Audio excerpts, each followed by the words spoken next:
Hey guys, this is Jeff Stanek with Figured Out Baseball. We've got a great video podcast for you today. I've started a series here where we kind of talk about one specific topic for this, for a video podcast. It's a part of our video series or a part of our podcast series that is called The Real Dirt, where we kind of get dirty with one specific topic and dig down pretty deep as we can, and just give you the high school prospect out there, the 16, 17-year-old, the information that you need to help you in your recruiting process. We're lucky enough to be joined on this podcast by Marc Marizzaldi. He's been a longtime friend of Figured Out Baseball, one of the first guys that ever shot video for us, even before there was a website. So Maz has been a great resource for us for a long time, and a guy that I've known and respected for a very long time as well. He's the head coach at Seton Hill University. It's a Division II school in Greensburg, Pennsylvania. I just want to give you just not a long background, but since after COVID, so from 2021 until now, his teams have compiled a record of 161 and 57. He's got more than 700 career wins as a head coach. He's been to the World Series 3 different times with Seton Hill. He's a 7-time conference coach of the year. If I'm not mistaken here, he's had 13 pros in the last 15 years come out of Seton Hill. So just one of the best Division II programs in the country in every respect, and a guy that's done it all. So Maz, I appreciate you being here very much. On this podcast, we are going to talk about videos for hitters. So when a high school prospect is recording a video and going to send it to college coaches, what do college coaches want to see specifically from a hitter? So Maz, I appreciate you being here, and I look forward to discussing this topic with you. Yeah, thanks for the flattering introduction there, Jeff. I really appreciate it. It's good to join you today. I could have done more. There's a lot more in that bio that I didn't get to since it's a quick podcast. Okay, so let's start this by just saying that when a player emails you and says, Coach Maz, I'm interested in Seton Hill University, here's a link to my video. Or if a kid like DMs you or one of your assistant coaches on Twitter, and he's got maybe a video pinned to the top of his Twitter account with a hitter specifically, let's start with, I want to talk about what you do want to see and what you don't want to see, maybe what's kind of a waste for you, but let's start with what you do want to see. What would you like to see in a hitter's video? Well, first of all, Jeff, we put a ton of value in video. If a kid reaches out to us or we somehow come across a prospective player, the first thing I want to do is see him. I want to see what he can do on video if we can't see him in person. So from a hitting standpoint, what do we want to see? I like seeing guys hit from different angles. I prefer, if I had one view, I want to see a side view of him. So if it's a right-handed hitter from the first base side, if it's a left-handed hitter from the third base side. If at all possible, I would love to see the 2 additional angles from behind, and also from like the pitcher's mound view or center field camera, something like that. We're really trying to see how that guy's body moves. If at all possible, we'd like to see the pitch, or if it's even off a pitching machine, I want to see how that hitter's able to sync up his body and be on time with a pitch, whether from a live pitch or from a machine. So that as zoomed in as close as possible is something I would prefer as well.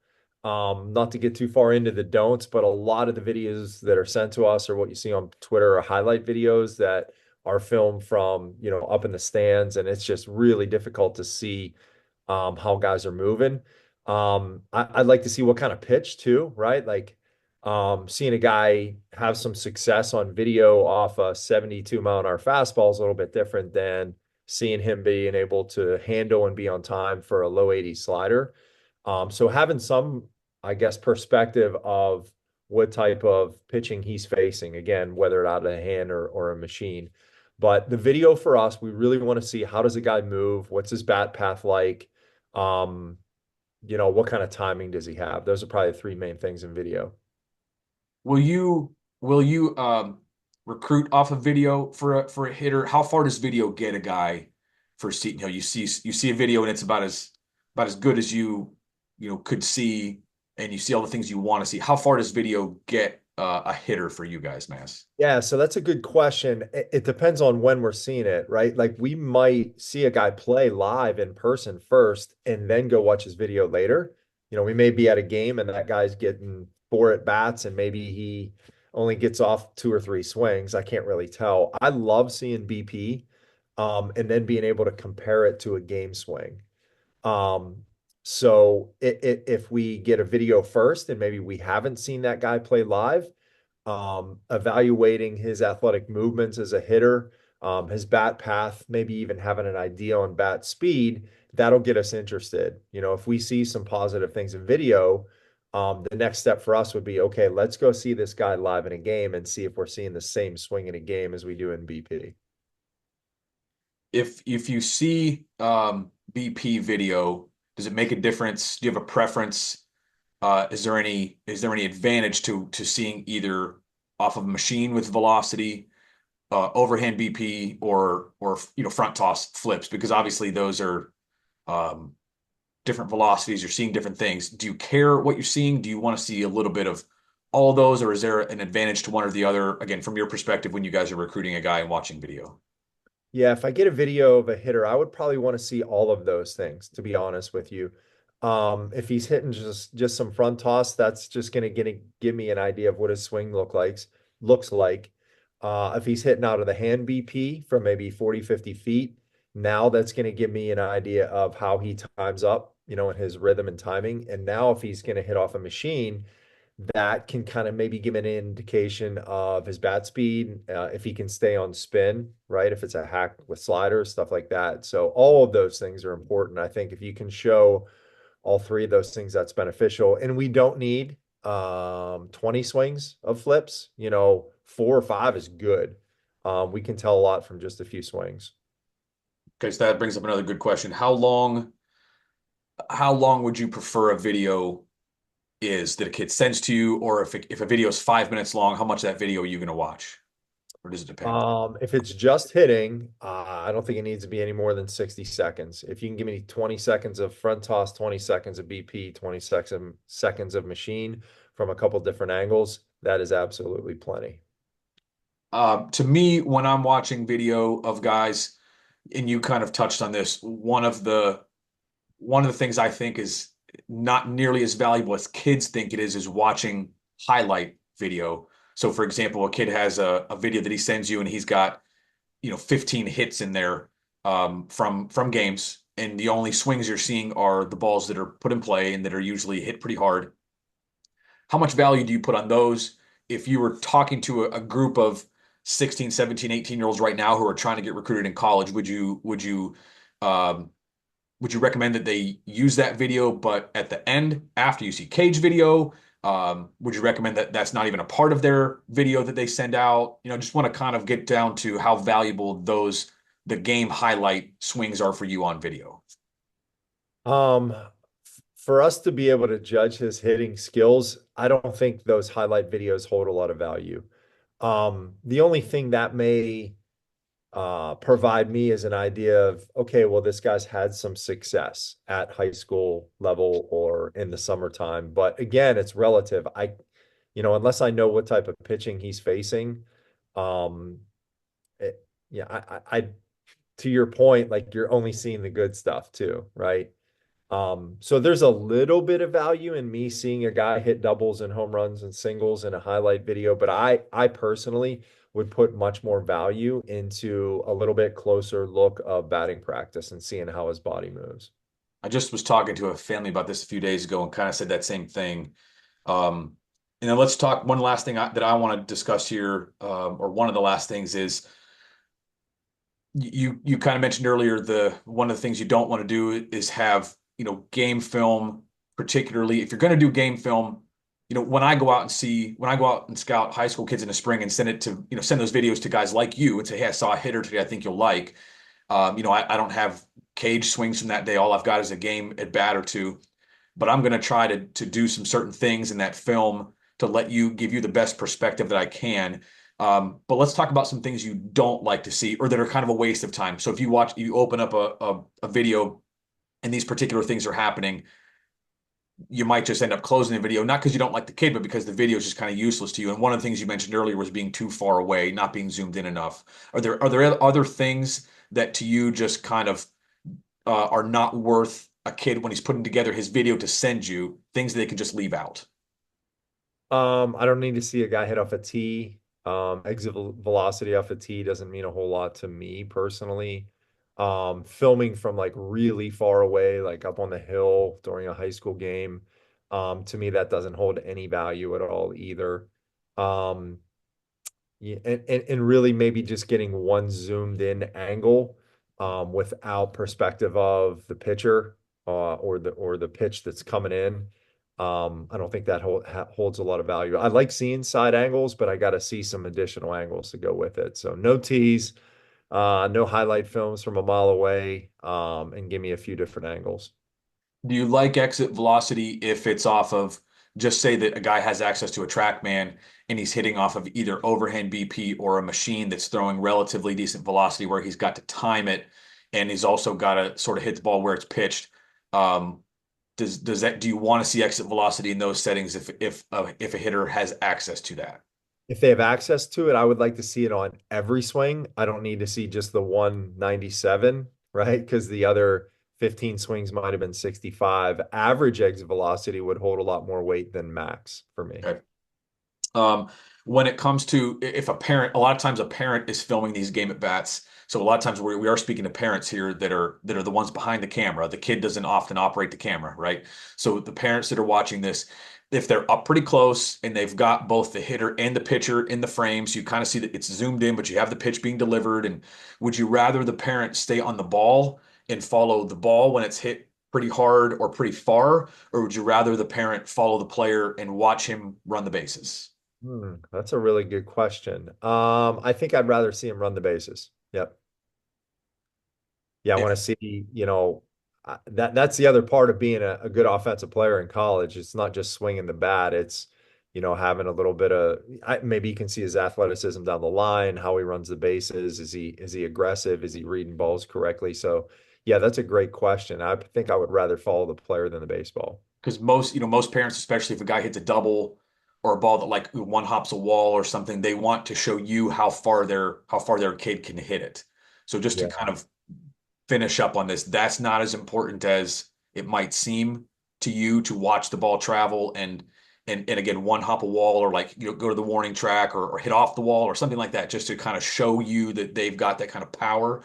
Or maybe I see you kind of your wheels are spinning a bit. Would you maybe want to see a little bit of both? Like if a guy Yeah. they can get 3 or 4 at bats, would you like to see maybe a combo of both sometimes? Yeah, now you're talking me into it, Jeff. Yeah. Ball flight is super important. That's a good point. If I can tell that from the video, right? If it's from so far away. Now if the video is good, I can tell he's top spinning balls as opposed to backspin. If I can see how the ball's really carrying, yeah, I would love to see that. But I think in an ideal world, I want to see both. I want to see the ball flight and him get around the bases. I'm asking this kind of for myself too, because when I'm going and watching high school games in the spring, and if I'm watching hitters, I you have to like make a split second decision. And sometimes like if a guy hits a grounder to short, I'm going to film him running down to first base because you guys want to see how hard he's running and you want to see his home to first time.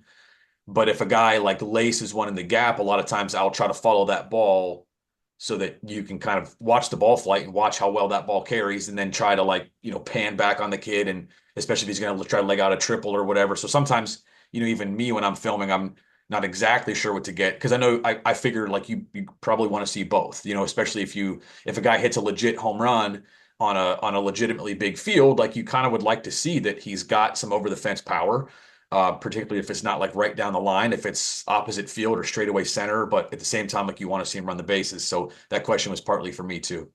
Um, I think you're is on it. is there anything else that we haven't touched on? Just to kind of wrap this up, we're talking specifically about hitters today. Anything else that we didn't touch on that you think is important either to leave in, get in the videos that people aren't putting in very often, or things to leave out they're putting in that people are putting in videos too often? Yeah, I think if it's a good quality video and you're getting from the right angles and you're zoomed in and you're getting the picture, I don't mind watching an at bat. How guys take pitches, what pitches they swing at, that holds some value too. Obviously, at the college level, swing decisions and pitch selection are paramount to hitter success. And if we're able to kind of identify a, a recruit's ability to have a good understanding of the strike zone, how to take pitches. That tells me a little bit too, right? If I see that he's able to lay off good sliders, if he's able to really put the bat on elevated mistakes, then that tells me a little bit more than just his physical ability to swing the bat. Now I might start to get an idea of like, okay, he knows how to hit. He has good, maybe good pitch selection, good swing decisions, good knowledge of the strike zone, and that's part of being an offensive player as well.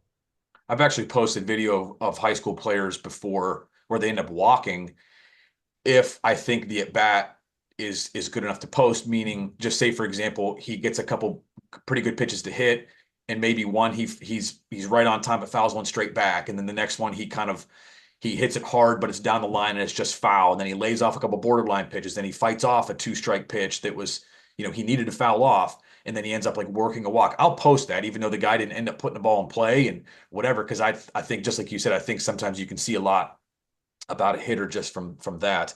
Yeah, Um, so you're able to identify and kind of share that he has good at bats, right? And I think if you ask a lot of college hitters, like give me guys that have great at bats, as opposed to maybe this guy's a great swing, but he doesn't know how to hit, right? So being able to kind of show a college coach like, hey, I'm not just a guy that can hit, 90 exit velocity. I know the strike zone. I understand timing, how to make adjustments, pitch selection. That's pretty valuable. Yeah, you and I were talking about a player earlier that I said was one of the best hitters that I've seen in high school. And one thing I liked about him is with two strikes, he spread out, he choked up. He knows a big boy, 6'3", like physical hitter. Like he would spread out and choke up with two strikes and just try to battle in there. And I think that's important for a high school player to do that and be able to carry that over to college. And also, me personally, not everybody obviously feels this way, but I valued on base percentage a lot as a hitting coach, as an offensive guy, and felt like when a guy could show you he could really navigate in at bat, and he was okay taking a walk as opposed to trying to expand the strike zone and always wanting to swing. I thought that was valuable as well. I am going to ask you one more question before we wrap up. If someone is going to put a combination of cage swings and then some game at bats or a little bit of highlights, so you can watch how the ball comes off his bat. Do you care what order those are in? Like, do you want to see the cage rounds first, just to identify whether you like some tools there, and then watch the game at bats, the highlights later? Do you care what order those are in? I really don't. No, it doesn't matter. Seeing both of them is really beneficial. I don't think the order really matters. This is Marc Marizzaldi, everybody, the head coach at Seton Hill University, Division II school in Western Pennsylvania, one of the best Division II programs in the country. Maz, as always, I really appreciate your time and your insight today. Yeah, thanks a lot, Jeff. It was great being here.